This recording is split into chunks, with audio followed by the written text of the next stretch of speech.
49 milion lek janë miratuar nga Këshilli Bashkiak i Durrësit për kryerjen e punimeve emergjente nga rrëshqitjet në Kodërvil në mbledhjen e 4 qershorit të këtij viti. 5 muaj më pas, në këtë zonë me vlera atraktive turistike nuk ka asnjë ndërhyrje.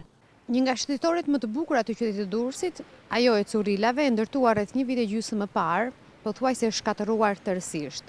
Në prag të stinës së shirave dhe të dimrit, dherat që zbresin prej Kodrës kanë përfunduar në rrugën nacionale, në trotuarin e dikurshëm, i cili shërbente për të kryer shëtitjen e mbrëmjes shumë qytetarë të cilët i drejtohen kësaj zone bregdetare. Rreth 2 milion euro u investuan nga Ministria e Mjedisit dhe donatorë të tjerë për sistemimin dhe disiplinimin e dherave që rrëshqisnin nga Kodra.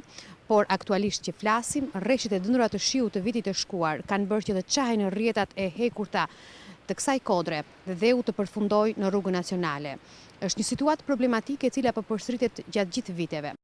Kanë mjaftuar vetëm rreshtet e shiut të ditëve të fundit, që në rrugën e Kodërvilës në krahun e Currilave të ketë rrëshqitje masive të dherave dhe baltës. Shëtitoria në Kodër e ndërtuar rreth 18 muaj më parë është e papërdorshme prej 12 muajsh për shkak të dëmtimit nga rënja masive e dherave në të gjithë gjatësinë e saj. Jashtë funksionit ka dalë edhe trotuari buz rrugës, të cilit janë vjedhur edhe pllakat në një pjesë të tij. Si pasojë e rrëshqitjeve, janë dëmtuar edhe pemët e mbjella, duke lënë gjithë faqen e Kodrës të zbuluar, që nga koha e ndërtimit të lokaleve buzdetit në gjatësinë e rrugës nga Bryli për në Currila, kjo shëtitore mbetet më e preferuara në çdo stinë të vitit, por që ka mbetur jashtë vëmendjes së bashkisë.